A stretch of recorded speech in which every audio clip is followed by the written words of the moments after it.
The bell rings. Lunchtime. The cafeteria at Lincoln High School, a typical suburban public school in Columbus, Ohio. Eli Turner, 15, black, wiry build, pale skin with a mop of messy dark brown hair, walks in quietly, holding a brown paper bag. His hoodie's worn thin, with a small rip near the shoulder, and his shoes, old gray Converse, are held together with duct tape on one side. He scans the room. Everyone's got someone, except him. He slips into the far corner, opens his bag, and pulls out a peanut butter sandwich and a banana that's seen better days. Across the room is Trent Wallace, 16, white, 6'1", broad-shouldered, rocking Jordans, a varsity Letterman jacket, and a diamond earring that sparkles under the cafeteria lights. Son of a wealthy real estate developer, captain of the football team, Instagram famous in his own head. Next to him, his crew, Logan Blake, 15, Asian American, skinny, loud, and always filming. Chase Myers, 16, white, blonde hair slicked back, always chewing gum and trying to act tougher than he is. Trent spots Eli. He nudges Logan. "Yo, there's Goodwill Greg," he snorts. Logan lifts his phone. "Let's make it a moment," he grins, starting to record. Trent saunters over to Eli's table like he owns the floor. The cafeteria is full, buzzing with loud conversations, sports talk, gossip, and laughter. The kind of noise that makes you feel even lonelier when you're not a part of it.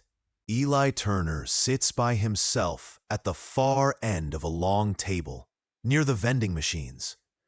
He's wearing the same washed-out hoodie he's had all semester, sleeves pulled down past his wrists, like he's trying to disappear inside it.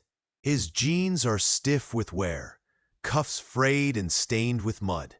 His sneakers, gray Converse, are so worn they've lost their shape. One toe is peeking through the fabric. He unwraps a peanut butter sandwich, crusts still on, from a crinkled piece of wax paper. Next to it, a bruised banana. As he lifts the sandwich to take a bite, "Yo, Eli!" Trent Wallace's voice slices through the noise like a dagger. Instantly, the table chatter dies down around them. "Is that a hand-me-down or an antique?" Trent calls out, smirking. He strides over, all swagger and ego, tall, broad-shouldered, varsity jacket flaring behind him. His $300 sneakers squeak against the floor like they're announcing his arrival. Eli says nothing. He just chews slowly, keeping his eyes down. "Oh, damn," says Logan, snorting, phone already recording. "That bread look expired, bro." Trent leans down toward Eli, grabs the sandwich mid-bite. "Let me see this." He sniffs it with an exaggerated gag. "Smells like struggle." He tosses it casually into the nearby trash can. Splat. The room erupts in snickers. Chase slaps Logan's shoulder, laughing. Eli stares at the trash can. The sandwich sits on top, peanut butter sticking to the lid. He stands up slowly, thin, shoulders tight with anger. "Hey," he snaps, louder than usual. "What's your problem?" Trent grins, stepping closer. "What you gonna do?" he taunts. "Cry to your mom in that cardboard box you live in?" Now the cafeteria noise fades. The nearby students shift uncomfortably. Some stop chewing. Some look down at their trays. Some stare, hungry for drama but too scared to speak. Eli's jaw clenches. His hands ball into fists at his sides. His bottom lip is trembling slightly. But he doesn't swing. He doesn't shout. He just reaches down, grabs his backpack, and turns to leave. Then Trent blocks him. Nah. You don't just walk off, bro. Let's see what you're packing. Might be a fossil in there, or some rats or whatever poor kids carry. Eli freezes. Don't, he warns, voice quiet but shaking. Too late. Trent grabs the backpack from Eli's shoulder and unzips it wide open, yanking it upside down onto the table. Splat, clunk, thud. Out spills a crumpled spiral notebook with pages folded like dog ears. A cracked pencil case. An old, scuffed paperback copy of Mice and Men. A half-eaten granola bar. And a framed photo. The only thing not beat up. A small 4x6 picture in a cracked plastic frame. A woman in her late 30s, smiling, holding a much younger Eli in her arms at a park. Her smile is tired but warm. Eli's eyes are the same, just a little less broken. There's a collective inhale from the crowd. Eli lunges forward and snatches the photo, clutching it tightly to his chest like it's made of glass. "Don't touch that," he says, voice low, hoarse. Trent chuckles, but it's forced now. The laugh doesn't catch like it used to. "Dude, chill. You need therapy or something." The crowd is dead silent now. No one's laughing. Even Logan lowers his phone slightly. Chase looks around, unsure. Eli's hands are shaking. His eyes glisten, not crying, not yet, but right on the edge. His breathing is shallow, and for a split second, he looks like he might break. But then, a voice cuts through the silence. "Back the hell off!" All eyes turn, and then she moved. Jayla Brooks, 15, black, with curly braids pulled into a high puff, green eyes behind square-rimmed glasses, and an attitude that didn't flinch, stepped forward from her table like she was walking into battle. She wore a red flannel shirt over a graphic tee that read, "Silence is compliance." She cut straight through the crowd. Without hesitating, she reached out and snatched Logan's phone right out of his hands. "You think this is funny?" she said sharply, holding the phone up and waving it in front of his face. "Delete it." Logan blinked. "Whoa, chill." "I said delete it," she repeated, slower this time, eyes locked. "Unless you want to be part of the next viral hate crime." Trent raised an eyebrow and crossed his arms. "Nobody asked you to show up, social worker." Jayla turned her body fully toward him, stepping toe-to-toe. She didn't back down, not an inch. "Yeah? Well, someone had to, because clearly none of these sheep are gonna do a damn thing." She turned slightly, voice rising as she addressed the rest of the cafeteria. "Y'all cool with this? Just letting it happen?" she asked, her eyes scanning the room. Silence. A few kids looked away. One girl bit her lip and stared at her tray. Another boy dropped his gaze to his phone, suddenly very interested in Candy Crush. Jayla shook her head, disgusted. "Wow, y'all fake! Talking about kindness and bullying online, but when it's right in front of your face, you shut up and sip your juice boxes." Trent chuckled, trying to act unbothered, but the shift in the room was real now. The audience was no longer laughing. They were watching. Jayla turned back to him, eyes sharp as glass. "You think being rich makes you tough?" she said, voice low but steady. "Nah, you're just loud and scared. Scared of looking weak. Scared of someone who doesn't need your money to be worth something." Trent's jaw tightened. For a second, just a second, something flickered in his eyes.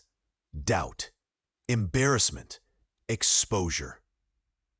Logan, still trying to look cool, lifted his second phone and whispered, "Yo, this is gold." Jayla heard it.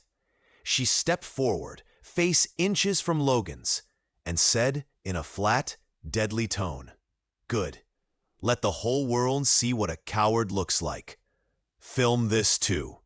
Eli looked up at her now. For the first time, really looked. There was something fierce in her. Not just anger, but integrity. She was standing for him when he couldn't. His fists unclenched.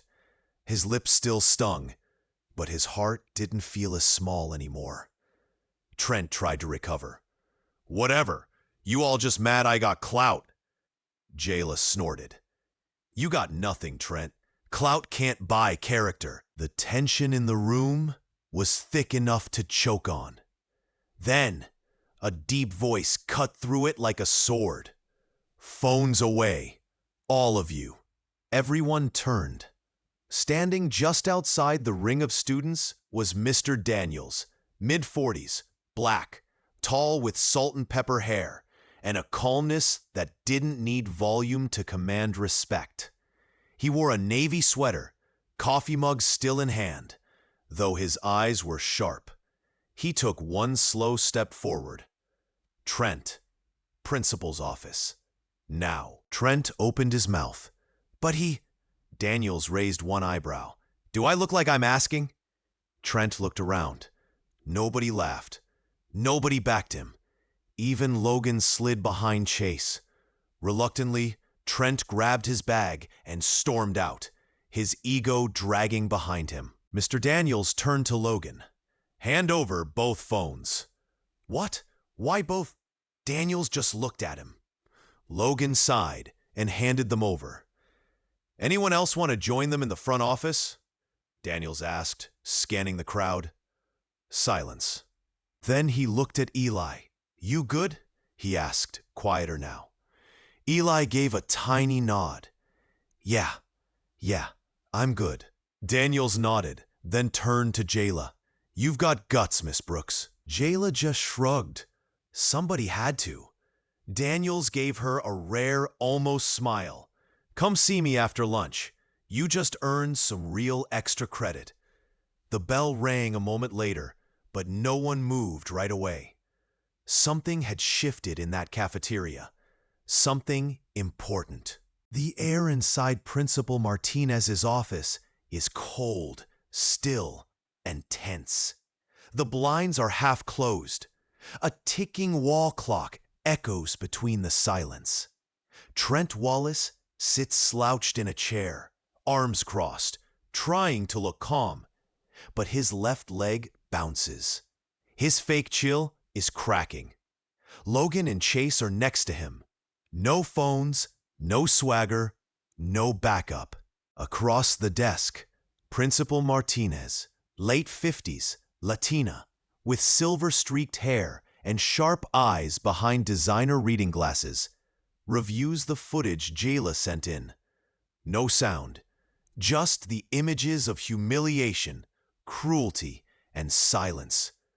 She pauses the video, zooms in on Eli's face, the pain, the photo clutched to his chest. Martinez leans back, sets her glasses on the desk. "Trent," she says calmly, "you've had 3 complaints in the last semester. 1 from a teacher, 2 from students, but we didn't have proof. Now we do." Trent scoffs. "It was a joke. Everyone jokes around." Martinez narrows her eyes. That didn't look like a joke. That looked like abuse. He looks away. She turns to Logan and Chase. "You boys stood by and watched, filmed it, shared it. That's complicity." Logan gulps. "We didn't do anything." "Exactly," she says coldly, "and that's the problem." The verdict: Trent, 1 week suspension, mandatory sensitivity training, no sports or extracurriculars for the quarter. Logan and Chase, social probation, no school events, no phone use during school hours, 1 strike away from suspension. Jayla, commended for intervention. Her video becomes part of the school's new anti-bullying campaign. Before they leave, Martinez looks them all dead in the eye. Lincoln High is a school, not a stage for power games.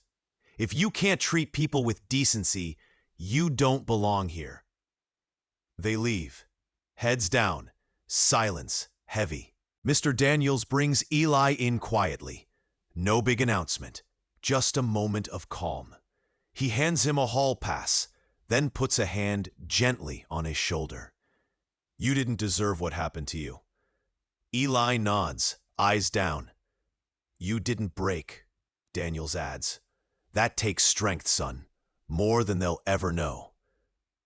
Eli doesn't speak, but something flickers in his chest. A little warmth, a little light.